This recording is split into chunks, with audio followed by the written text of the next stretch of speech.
what for me is the greatest project that I've ever been affiliated with. Come out. I started about 4 or 5 years ago with this project. In about the last 10 months, I elevated my work ethic with it, and I was joined by 2 members of our family. The first one was Honorable Joseph J. Musto. That'd be Judge Joseph Musto, a man who's affectionately known as Jigsy. And then the second person that helped me out would be Gerard Musto, a man that I think is my brother from another mother, who I affectionately refer to as Little G. And of course, if you look at him, he's not too little anymore, but he's never ever going to be able to elevate himself to Big G, because that tag was taken by the guy that created him. And for me, he was one of my favorite uncles. And the reason why I'm saying that is because he brought a drop-dead gorgeous bride to our family, Dominica Pupa Musto, a woman affectionately known as Mickey. And if you take a look at my bride, white on white, same identical thing. So now, before I begin, I got to do a little bit of housekeeping. And let me first tell you that for me, this is very emotional, because every time I talk about this guy, it becomes emotional for me. So I'm going to ask everybody for your help. And what I mean is, during my presentation, if I need to pause every now and then to collect myself, I trust you're going to extend to me that privilege. And also, everything I'm going to talk to you about today is 100% my opinion only, my perception about our family, and more importantly, about this guy right here. And since this is not going to be scripted, and I'm going to do this what I call on the fly, there's no telling what I'm going to say once I get started. And it's possible that I may make some pretty strong comments that some of you may not like. Or maybe it just is going to rub you the wrong way. So, my explanation to you on that is relax, sit back, and you and I can spend some time on a private basis discussing whatever grievance we have. But I have to tell you, that can't be here, it can't be today, and it can't be now, because this project is a whole lot greater than any kind of discrepancy that we may have. And last, and not least, I don't want to show any disrespect to my generation or the generation before me, but quite honestly, I took this project on for a number of reasons. The main one is for the young people that are under the tent today.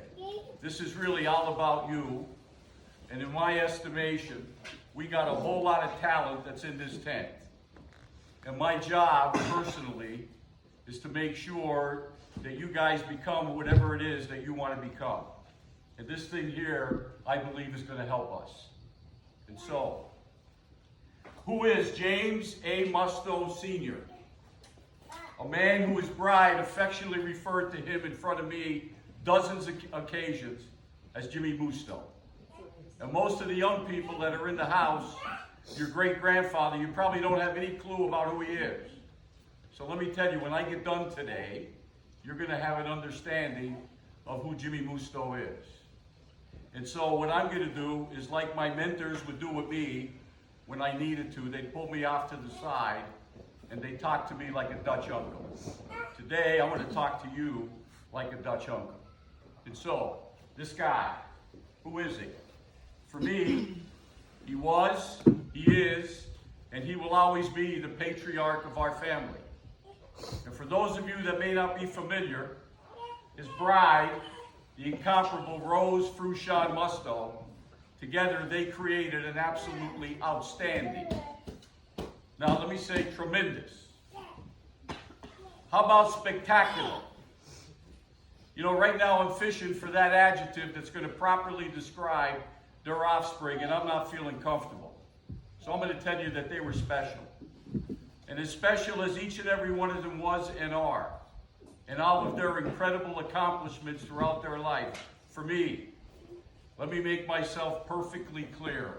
I have yet to see anyone in this family even come close to exhibiting the kind of presence that this guy carried. He was absolutely a giant. And certainly I could stand here all afternoon and talk to you about his accomplishments, first in the community that he lived, certainly his legislative district, of which I'm going to expand about that a little later. But you want to know something? If you forget about all that and never let that come into play, and let's just talk about what he meant and did for this family, and I got to tell you, I couldn't give him the credit and justice that he deserves. And there's so many things that guy taught me before he bowed out.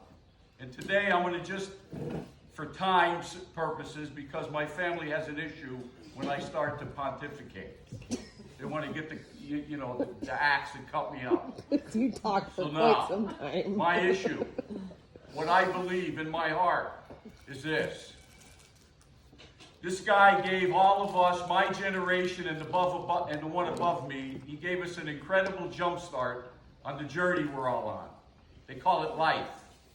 And now our peers, when they started their life, they were in a forest with a machete, trying to clear the brush around them, so maybe they could see what perhaps is on the other side. You and I, we didn't have that issue.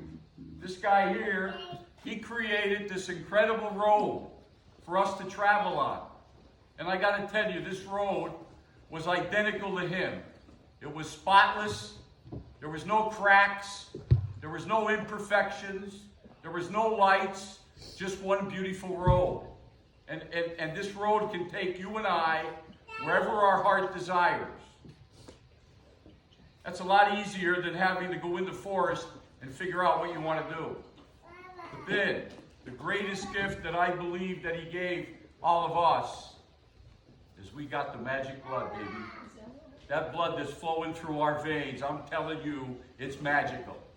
And if you don't believe it, then get your head out of your behind, and you need to pay attention, because there's greatness inside every single one of us, just like him. But that greatness that we got, it's not going to happen unless we make it happen. And I got to tell you, you never met anyone in your life that exercised more passion about his craft than this guy right here. So, for me, to you, I'm not sure what your industry is. I'm certainly not sure what your craft is. But what I think you ought to do is you ought to do exactly what he expected of all of us. To become the best possible person that we could be. And now, when you think you're there, then do me a favor and get yourself in front of the glass and now ask yourself, can I elevate myself just one more step so that I become the standard of what my craft is? Because that's exactly what this guy did. And so for me, I got to apologize because I never paid attention to the young people in our family. Because I'm a little aggressive about my practice. I'm sort of like this guy, I work until I go to bed at night. But now, the end result for me with you is this. I'm going to be the guy going forward that's going to want to challenge you. And here's what I mean. What are you doing? What's your mission? Have you picked a situation for yourself, and are you working to be the best you can? But now, there's another thing that I want to do. And there's no way that I could ever replace this guy and take the lead from this guy. But what I am going to do is I'm going to do this. From now on, I want you to consider me to be a resource of yours. Someone that you could go to if you got an issue. Need a little guidance, a little help. And if you don't think I have the capability to be a resource, then I'm going to ask you to speak to my brother from another mother, Gerard, who's been working with my people for the last 1.5 to 2 decades. He'll give you an indication of whether or not I can be a resource. And so, let me now talk a little bit about this project, but also let me tell you a little bit about my story. On May 2 of 1971, this guy left us. And I got to tell you, for me, it was the most devastating day of my entire life. I was 2 months and 1 day shy of my 17th birthday. And what I did is I made myself a pledge, a commitment, a vow, whatever it is you want to call it, that I'm going to live my entire life and try to be like this guy right here. And I got to tell you, I failed miserably. because I never even got my foot on the first rung of his ladder. But I made another promise to myself that one day I would like to sit in his seat and I would like to represent his people in the manner I seen him do it, with the passion and the energy that he did. And unfortunately for me, that never happened. And the reason why it never happened is because I allowed the generation above me to control my destiny. And now I'm telling you, the young people, don't you ever allow anybody to tell you what you want to do in your life. Because you don't have to do that. You come from this guy right here. And I got to tell you, this guy right here, he was a giant. He was gospel. He was the savior to so many thousands of people. And he was an incredible man. And guess what? We got that blood inside of us. And so, my issue is we have a little bit of a problem right now. Right? Our family, we took a little bit of a hit. Why did we take a hit? Well, we took a hit because one of our members, influential team member, has a little bit of a problem. He left this earth a little bit different than the way he started. Now, you want my opinion? There's no way that Senator Raphael J. Musto took anything from anybody. But you know what? It doesn't make a difference about what we think. Because in the court of public opinion, we went from a prevalent, prominent family to now we're vagabonds. We're tobacco roaders. And I got to tell you, I lived with that for the last 4 to 5 years, aggressively. And I'm tired of having to explain to people that we're not thieves. We weren't brought up that way. So I decided I'm coming out of the foxhole. And I'm going to lead with my best foot forward. And my best foot forward is the greatest asset that this family ever had, and that's this guy right here. So I'm going to jump on his back, and I hope all of you jump on his back. And then we need to right or wrong, because we're not that kind of people. We need to be back to where we are, prevalent. And so, Honorable James A. Musto, if your presence doesn't make an impact, then your absence really doesn't matter. And so, for those of you that have never had the privilege of being in the House of Representatives, right here is where your grandfather sat. Right here. I've seen that seat a dozen times in my life, and I never had the privilege to sit there and represent the people. But now, this is going to be on the wall, which I'm going to share with you in a moment. And what it is, it's your grandfather, your great-grandfather. And by the way, education, he went to 3rd grade. Resources, he had nothing. He didn't have 2 nickels to rub together, but you know what the guy had? He had an incredible heart. Reminded me of the bumblebee. You familiar with the bumblebee? Well, the theory is there's no way aerodynamically that bee ought to be flying. You can't tell him that, because he flies everywhere he needs to fly. Same thing with your grandfather. So he gets up, and the Speaker of the House says, the chair recognizes the gentleman from Luzerne, Mr. Musto. So your great-grandfather gets up and says, Mr. Speaker, I rise today to make a personal appeal to every member of this House. I have no desire to appear emotional because of what the bill covers here today. However, the reason I make a personal appeal is that this bill covers every totally disabled mine worker with silicosis who's fighting today to live and to pull a deep breath. And if I must say, although many people may not like it, if I had the foresight years ago, I would have opposed a total amount of awards of $12,000, which can be given to a totally disabled mine worker. Instead, I would have proposed this bill, which is going to offer them better security if it passes the House today. Those mine workers, who are many, are living with oxygen today. Some, ladies and gentlemen, need 1.5 units a day to try to stay alive. Yes, it's so that some people are going to question, how much money is this going to cost? Well, the amount of money has already been placed in the budget at the governor's request. So I'm not going to elaborate much longer.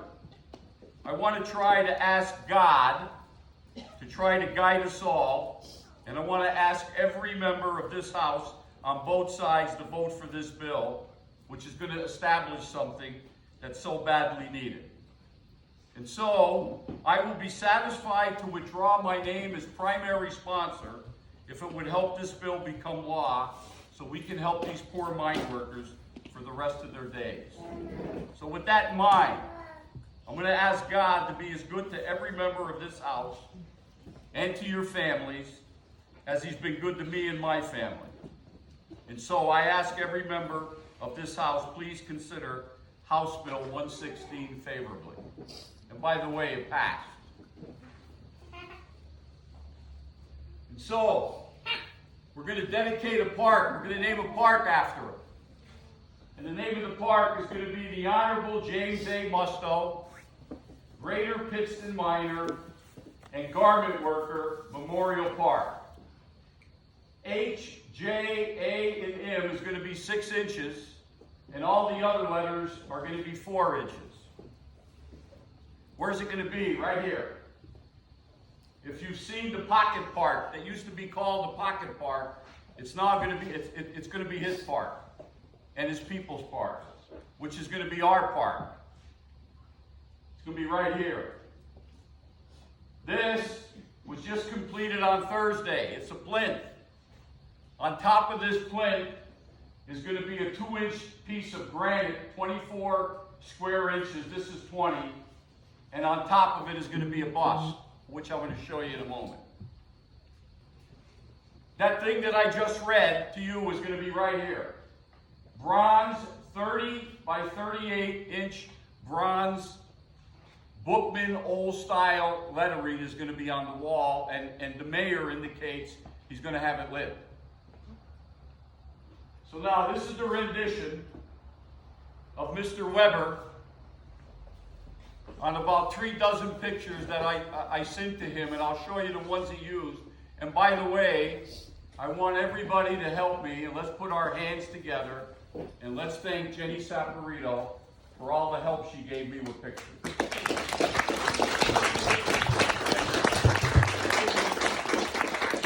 So now, below this bust is going to be who the man was. And please, let me read it for you. Born October 12th, 1899, May 2nd, 1971. A legislator serving Pittston City and surrounding communities from 1948 until his death, 1971. A true friend of the coal miner and all who labored to make a living and those in need. James Musto was born into a large family of Italian immigrant parents. He had to leave school while in the 3rd grade to help support his family. His first job was a breaker boy, picking slate out of coal. While working in the mines, he saw firsthand the terrible working conditions the miner had to endure. As a young man, he waged a fierce and stormy battle to organize labor against the barons of the coal industry. What they did is they used the miner as a tool to increase their own wealth without considering the miner's dignity as a human being.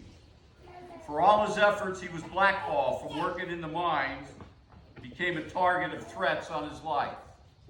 What you may not know is one day his neighbor was blown up in a car, Mr. Mekadon, and that car was for him, and for whatever reason he didn't get in that car that particular day, and if he did, he wouldn't be with us. But by the way, it didn't stop him. He could not forget, he was blackballed. So to support his family, he became a barber and he opened up a small grocery store. He saw and heard the plight of the miner who suffered from the ill effects of silicosis of the lungs. So your great-grandfather began his public service as a school director, and then he became a state representative.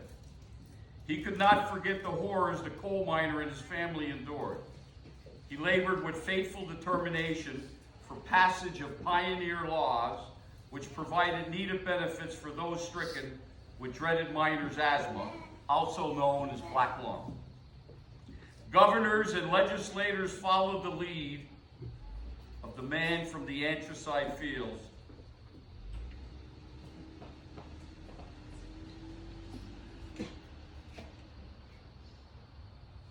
who roared in the House of Representatives for the coal miner. The legislation he sponsored and fought for provided millions of dollars to needy miners and their families. And of course, he worked with Congressman Daniel J. Flood, who sponsored and was successful in enacting black lung benefits on the federal level. When the waters of the Susquehanna River burst into the underground coal mines, it effectively destroyed mining as an industry in our area. The economy of the area was supported by garment workers. Musto supported the ILGWU, that's the Union of Garment Workers. And by the way, his service didn't end in the legislative chamber. At home, he provided round-the-clock service to anyone who needed help. His boy, Judge Joseph Musto, said that his father was the champion for all laborers.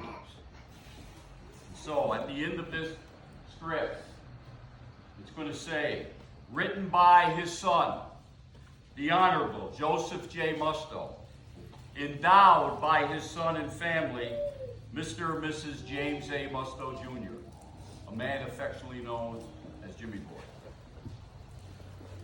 So now, these are the pictures that our artist, Harry Weber, designed, and it's amazing the kind of talent that this man has, because now take a look, in my estimation, of the finest bust in the entire world.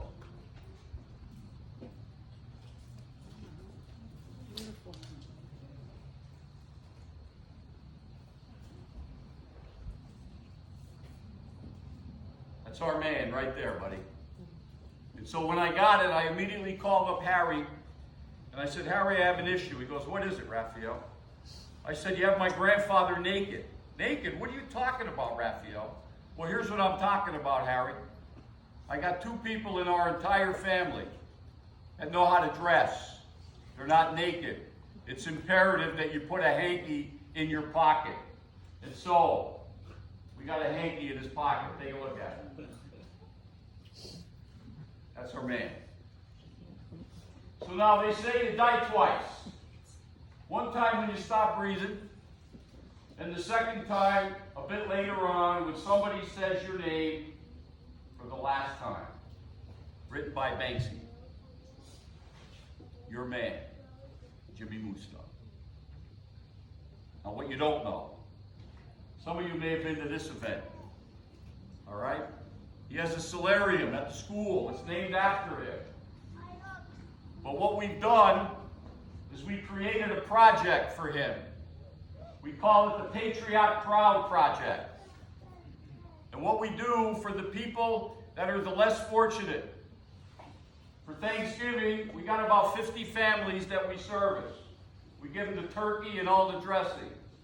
For Christmas, we give them cards that go to Walmart. Easter, Valentine's Day, Valentine's, Easter, Christmas, and Memorial Day. We give them meals, hundreds and hundreds of meals. Over here, we give them a $250 order. All right? What are we doing it for? Because of this guy right here, James Musto. That's what that's about. And now, we got one more item. I have two groups that came to me that want to do a documentary. The first one is from someone local, but this one here is a little more professional. It's a man of color. He's from New York City. He calls himself the Thoreau Entertainment.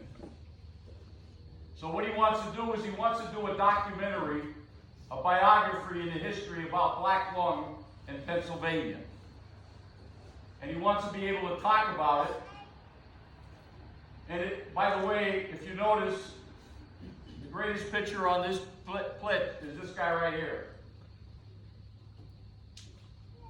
This is his time frame of going throughout the country to do this. And then he wants to do it in loving memory of our man, Jimmy Musto.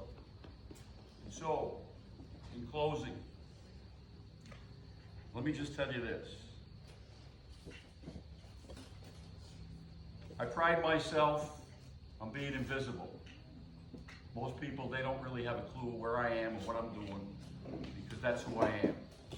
And the reason I'm like that is because this guy right here, he taught me to do that. Most of the political people are interested in getting publicity and making sure their name's there before they do anything. This guy here, that wasn't his style. He was more concerned about his people than he actually was about getting publicity. And so this project, it's going to give him some publicity. And like I told the mayor, who told me that he likes to do things that are going to last for at least 50 years. And I said, you want to know something, Mayor? I don't think we ought to make it last for 50 years. I prefer the word in perpetuity. And this project is going to last a lot longer than any of us. And so, thank you for joining us.